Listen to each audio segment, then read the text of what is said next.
G'day everyone, welcome to our spoiler review, and that's the only warning we're going to give on Spider-Man Far From Home.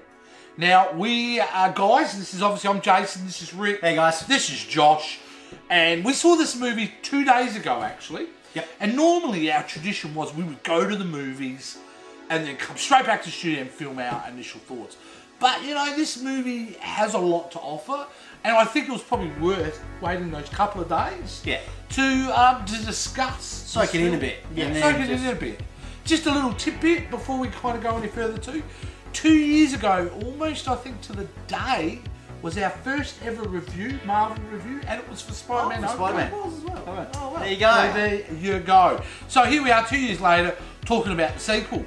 Now guys, obviously let's talk about initial reactions to this film. Let's just cut straight to the point. Joshua, what did you think of Spider-Man Far From Home? I really enjoyed it. It was a lot of fun the whole way through, and it was refreshing from Endgame, since that was very dark and foreboding. This was more uplifting, and it was just a fun experience.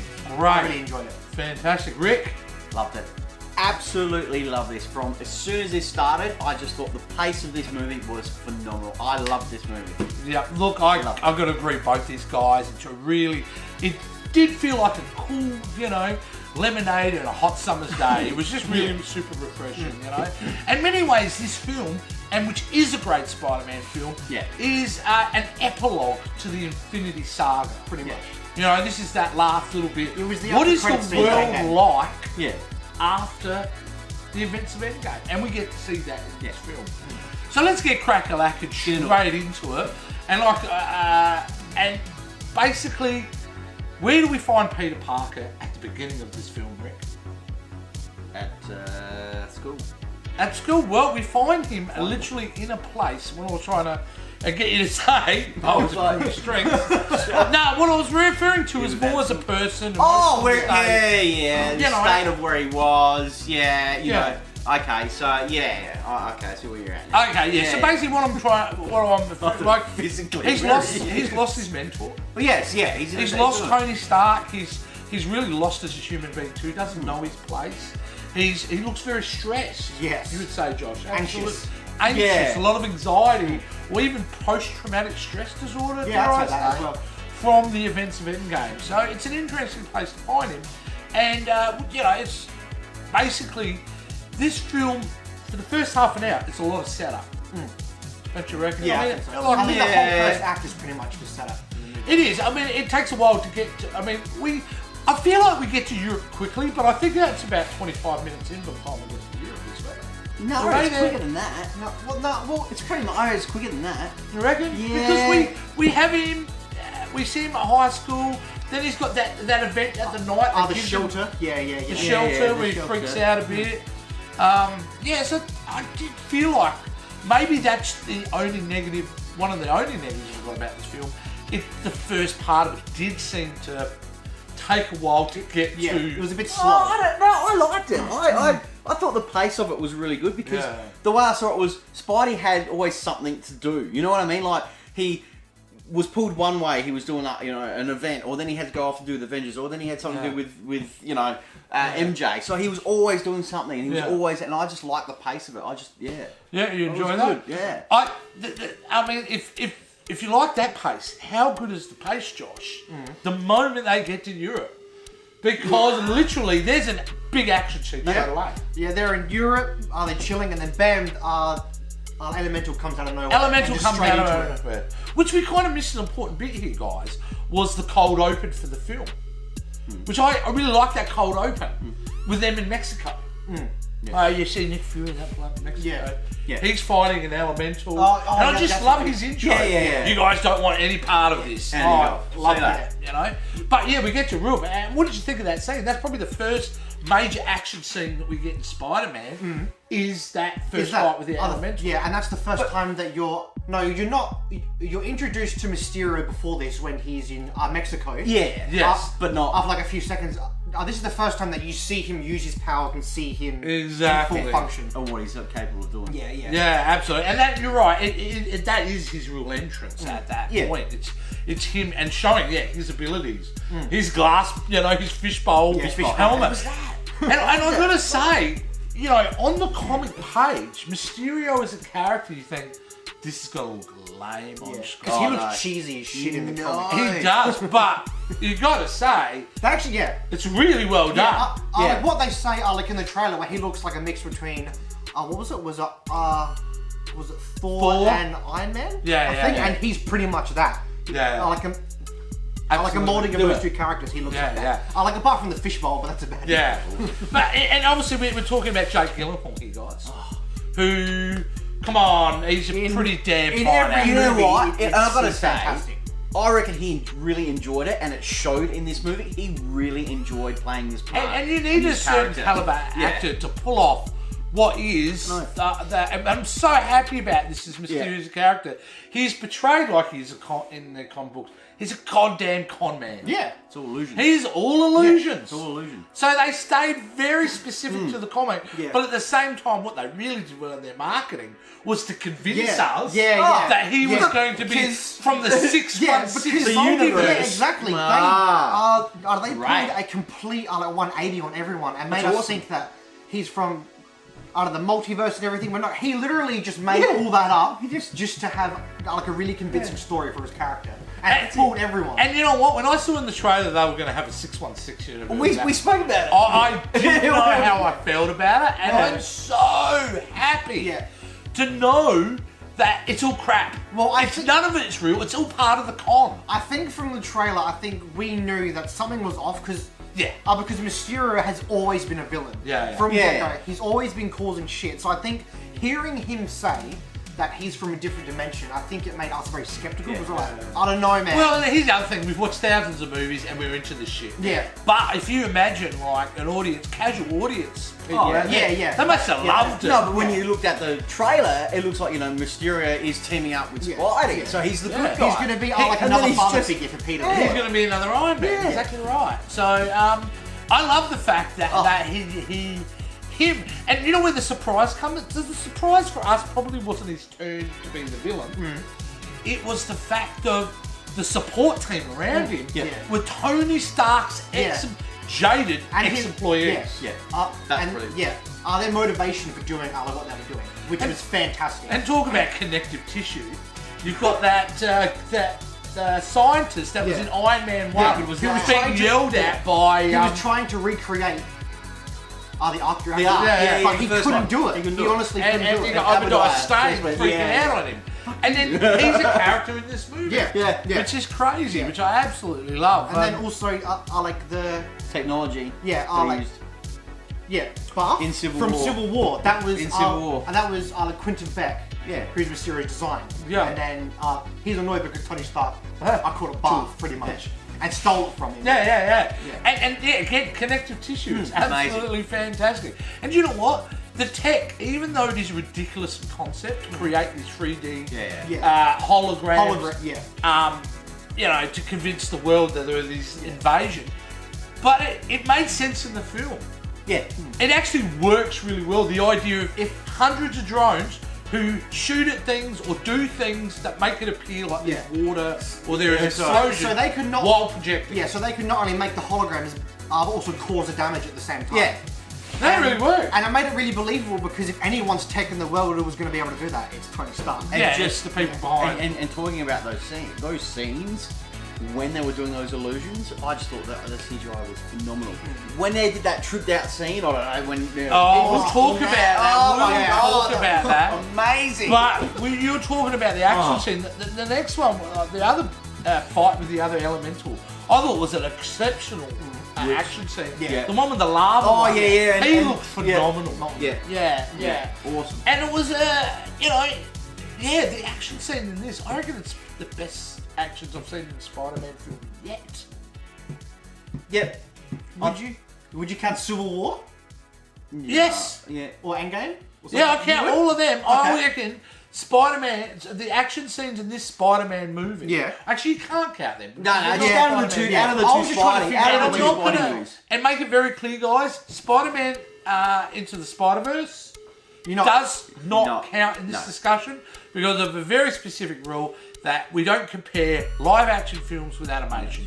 And you can yell at me in the comments about that if you like. But that's the way it's going to work here. So out of all the live-action Spider-Mans, I think this had the best action scenes.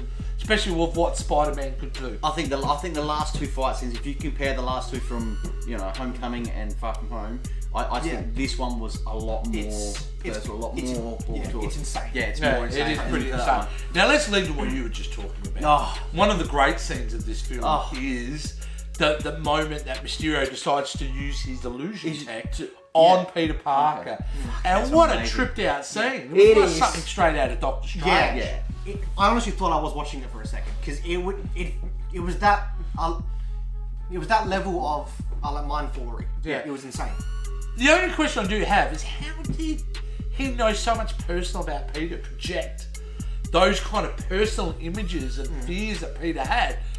He knew about it. We had the tech. We had the tech to create anything you want. But it's the knowledge. He had Edith, so he could get whatever he wanted. He had Edith, so I think when he was wearing the glasses, because those glasses probably would record. I'll go with that. I will go with that. He would have gone through footage. Footage, and Edith. He would have been. Tony Stark would have been wearing them when he was talking to Peter and Homecoming.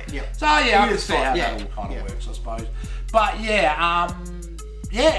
it's really a fun ride once they get to Europe, I reckon. The way they start moving across. And again, I didn't hate the first act. I'm just saying, out of all the movie, that wasn't the weakest part. But you look at it like he had to do those illusions to fight Spidey because. I mean, his agenda was very clear. His agenda was. It was the only way he could do it to fight Spidey because Spidey, once he gets hold of him, he can just knock him out and that's it. Well, there is a bit of a flaw in his plan, though, isn't there? I mean, his plan is to become the new superhero. Yeah. Except what happens when a real supervillain? What? Yeah. What's he gonna do? He's got nothing to offer. Drones at him. That's what I mean. He'll just throw drones at him. Yeah. He's got nothing to offer, and as you see in the film, especially that. They fight with all those drones. Spidey kind of took them out. Yeah, he did. Did a great job of that. That was some incredible action scenes as well.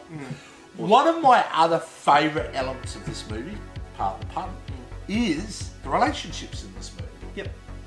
And obviously, what stands out is Peter Parker and MJ. Yeah. How fantastic was that as a believable teenage relationship in a fantastic film? They nailed it. And I think that comes down to Tom Holland and his acting ability and the way he portrays Spidey. Spidey is Zendaya, mate. And her too. She was wonderful. But he's so relatable. Spidey's relatable. If we look back when we were teenagers, his age, we had that love. We had that one girl that we had that crush on. We went through adolescence. We had all those troubles in high school and primary school. Well, what he really portrays well too is his awkwardness. Yeah, he really plays on that, and that works so well. So good. Yeah, so good. And Mysterio, like he even said at one point, he was like, "I'll give you 50-50 because you're pretty awkward." Yeah, he's really. And they play up to it. Yeah. But what also works is that she's not Mary Jane Watson, right? She's not Mary Jane Watson. She's MJ. MJ. But the fact that they made her as awkward as Peter works as well, rather than the normal traditional MJ. Character's very confident, very out, and the popular. Yeah. I love it when they're at the beginning.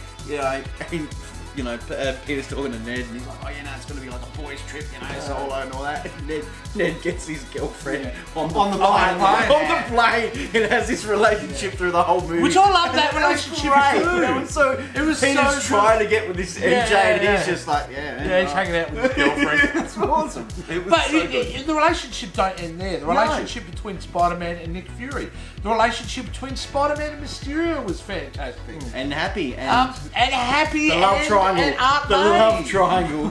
I mean, this film's, if there are pillars for this film, it is based on the relationship dynamics that they created for this movie. It was absolutely fantastic. But what are some of your favourite scenes, Josh, out of Spider-Man Far From Home? Some of my favourite scenes, I love the scene where both Spidey and Quentin Beck they're sitting in the bar, just talking to one another. And they're really just trying to understand one another, and they're really... they're getting to know one another, and that was the point where Spidey gives the glasses to Mysterio. And then, of course, right after that scene, he walks off, and you see how that whole bar was pretty much just like a massive hologram. That was the reveal Spider-Man, that was one of my favorite things, because throughout the movie, you were showing that Quentin Beck, so Mysterio, he portrays a much different person to who he actually is. Yeah. And that's just a testament to Jake Gyllenhaal and how much of a great actor he is. How he's able to make you think he's one person and then do a 180 and just, it was beautiful. He does creepy, slimy kind of well. Jake Gyllenhaal. He's like, he's a creeper. That's what he was. My favourite one of his roles is actually Nightcrawler, because he was so creepy. How about you, Rick? Some of your favourites? One of them I've already mentioned was that, obviously, that tripped out ball scene, which, he was the illusion scene, and it was just so good, and the CGI and that, and it just felt like you were on something because the things that were changing, and Spidey was trying to fight, it was mind-blowing, but it was done so well. And then, obviously, one of the other favourites, when we will talk about it, is obviously the end credit. Well, we'll talk about that very shortly. But we'll get into that. Absolutely. And I reckon one of my favourite scenes in the entire movie absolutely is that scene with all the drones. Yep. It's him battling it. It's to reveal to the public that, no, it's not real. And it's the fact that Jake Gyllenhaal was so self-absorbed, so maniacal in his own self-confidence that he goes, no, it doesn't matter. Yeah. And he keeps going anyway. Yeah. And then the action scene of Spidey taking them all down, and there was a lot at stake. So I loved it. So, absolutely. And that's one of them. And there are so many wonderful scenes that I reckon it would take us the full length of the movie to go through. To describe everything. But Rick, mate, you brought it up. Post-credit scene. We've got two. Some of the greatest post-credit scenes I agree. ever out of a Marvel movie. Because they are big ones. They're not like an ant playing the drums. Yeah. You know what I mean? No, these are big stakes reveals. And the first one, obviously, Josh was excited about it. Prior to that scene, just one of the final scenes of the movie, which I've got to talk about, is the homage to Spider-Man the movie. Yeah. And Spider-Man the movie, where he swings along with MJ. Yeah. And I remember that, and she's like, wow. This is magical. Yeah. And then they reenact that exact scene. Yeah. And then they freak it out. Oh my god, now let's never do that again. So that's basically the end of the movie. But it leads straight to the mid-credit scene, which is... That's so cool. Which is full on. Yeah. So basically, Peter's on top of a lamppost. Yep. Kind of there. And behind him, one of those giant screen pops up, and holy shit! Yeah. That's all I got to say with the reveal. It was a news outlet, and then they're like, we've got some recent footage of Mysterio, and he frames Peter for the whole thing, and also reveals his identity. Who does that? To everyone. Who? Yeah. Jana Jonas. Have you acted that yet? No. It's J.K. Simmons. It's J.K. Simmons. And I think that was the most shocking part. I did not expect that. I don't think anyone would have expected that. All of us have been asking for it for years, but we knew that we would never do you know what? I don't think anyone else can play that part. No, I think that's what I think it's his. To get it back. But they make him a little bit different. Number one, he now runs a InfoWars style with his entertainment service. And the second thing, they made him bald. He's still JJ. He's still JJ, but he's not part of the other kind of. But it's fantastic to introduce him in such a way, because what he kind of says, Josh, it's going to change the next few movies, and in fact affect the whole MCU. Yeah. And that is what? Now that everyone knows that Spider-Man's Peter Parker. That's a big thing. Yeah. That's a huge thing. Yeah, because that wasn't done in any previous Spider-Man movie either. No. There was always a secret identity for Spider-Man, but not everyone knows. It was definitely done in the comics. It was definitely done in the comics. Famously with the reveal during Civil War. Yeah. But you know what? I think it's perfect. And the reason why I think it's perfect, because we live in a day and age where we've got technology, right? We can zoom in on things and cameras and satellites and everything. I mean, superheroes can't hide their identity for long. You know what I mean? And I think this way, I don't know how they're going to go with it and what direction they go, but it's interesting though. You've got to admit. And I love how Marvel have done it, and I don't know the direction, but Kudos to Well, you've got to admit, I mean, this is not a kid who's going to be able to just go to his lair. That's right. Like, he lives in an apartment in with his Queens. aunt. Yeah. Like, how's that going to affect his life? That's right. The Aunt You know, it's going to be... He's going to be a target, and so is his friends. MJ. Yeah. MJ will be a target, for sure. Awesome. So that's a wonderful, absolute wonderful mid-credit scene. And what Sorry, go ahead. Sorry, I actually think that it's going to lead into maybe a Sinister Six type thing. Well, yeah. Good point. Let's talk about that. Let's talk about that after the other credit scene. Okay. Because that's talking about Spider-Man moving forward, which I do want to address. Okay. All right. Yeah. All right. The other credit scene after. How good was it? It was great. It's literally we're looking what looks like to be Nick Fury. Yeah. What? No. No. Wait, I've missed a whole chunk there, guys. No. You get a shot of the car. And there's Nick Fury and there's Maria Hill. Yeah. So we think. So we thought for the entire movie, only to be revealed that they are Skrulls. And it's Talos. And it's Talos and his wife. Yeah. And it's phenomenal and it's a hilarious moment. Wait. And he's reporting back to the real Nick J. Fury, who looks like he's in the beach in Tahiti. Yeah. But he ain't. Sipping on his cocktail. He's on a Skrull ship. He's on shit. A massive Skrull ship. And he tells him to go back to work. What does that mean though, Josh? What does that mean? Well, last time we saw the Skrulls, there wasn't that many of them. They pretty much took the Lightspeed tech and then went off. But what I mean is there was different bodies. They've They've grown, and I've got a feeling that more of them are on Because in Captain well, Marvel, they've been they said reproducing. there was more, There's far and then, more of them. Yeah.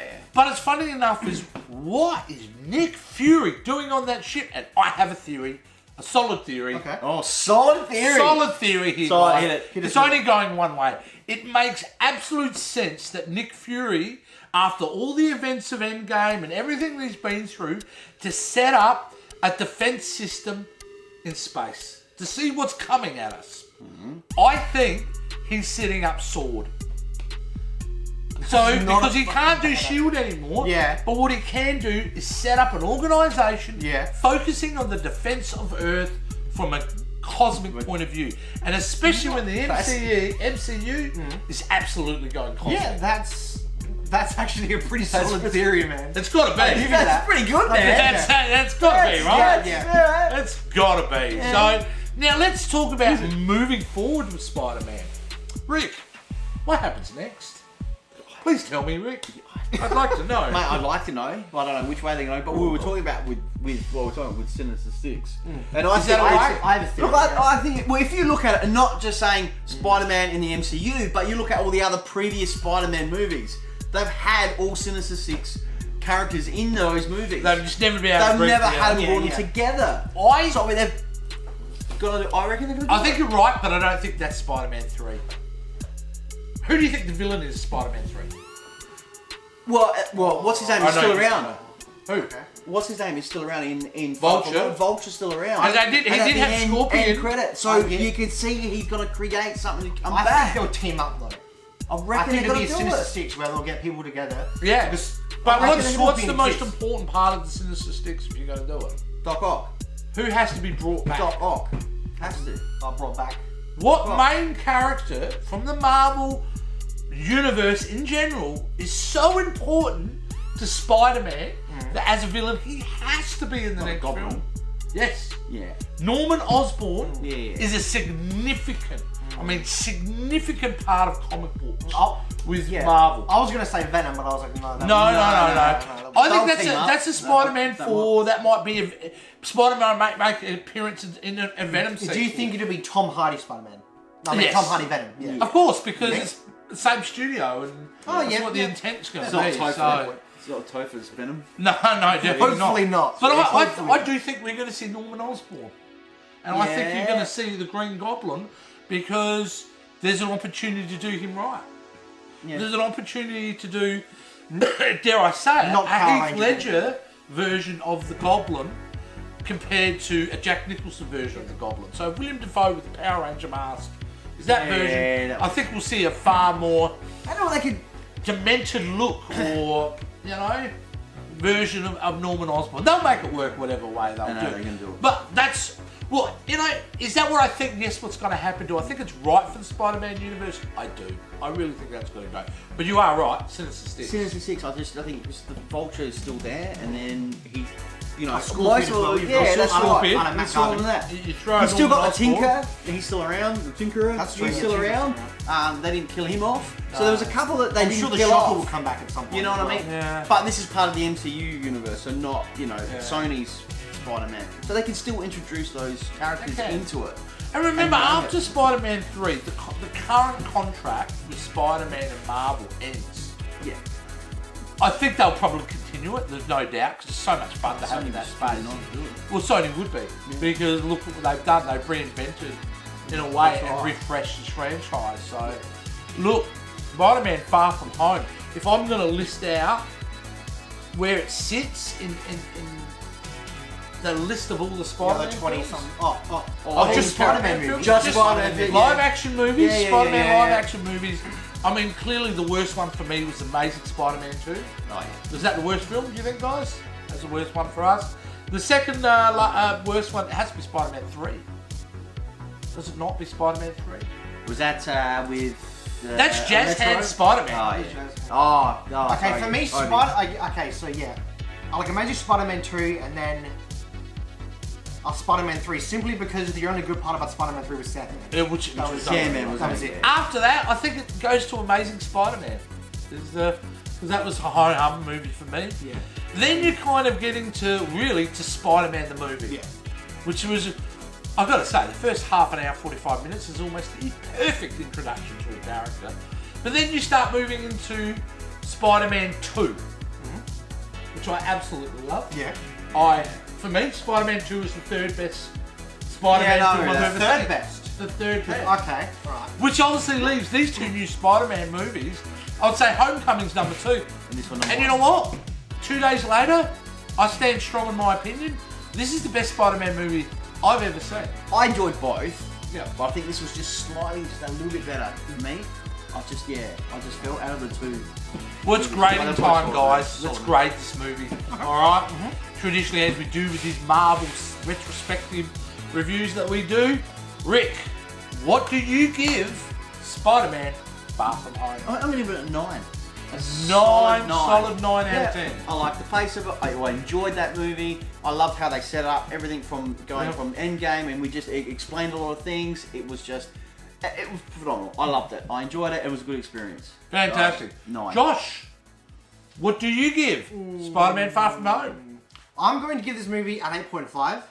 There's only maybe one or two things I have a problem with. The one major thing that kind of annoys me is back when they're in Venice, I think it was. Yeah, right. And then the Elemental comes out. He's jumping around on like logs and stuff and climbing up walls, and there's no suit, so people can see him, which kind of bugged me a little bit. But other than that, I really enjoyed this movie, and since it was coming off of Endgame and it was pretty much the after credits scene of Endgame, showing what happens with the rest of the universe, and showing a more evolved, and even though Spider-Man in this, he's only 16 years old, he's a much more mature version of Spider-Man than what we saw in the previous movies. He's lost Uncle Ben, he's lost Tony Stark, who pretty much was like his surrogate father, and now he's lost Mysterio, who was another father figure. He's been through a lot of shit, so I think that this Spider-Man is the best Spider-Man we've had.